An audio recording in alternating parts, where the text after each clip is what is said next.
thought. Let's talk about practicing what you preach. Yes, practicing what you preach, you see. You have to understand. You are accountable and responsible for practicing what you preach.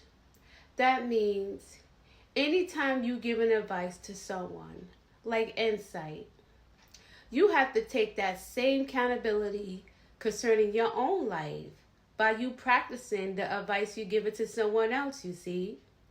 Practicing what you preach will come to try you after you lend the ear to someone who needed your advice, needed your opinion, or needed a shoulder to lean on, you see.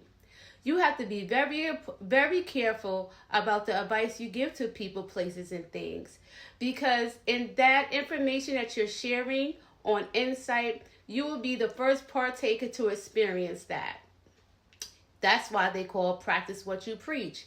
It comes to teach you, as well as you being the receiver, then the resource for information to give insight to that other individual, to balance them out in their state of confusion and uncertainty.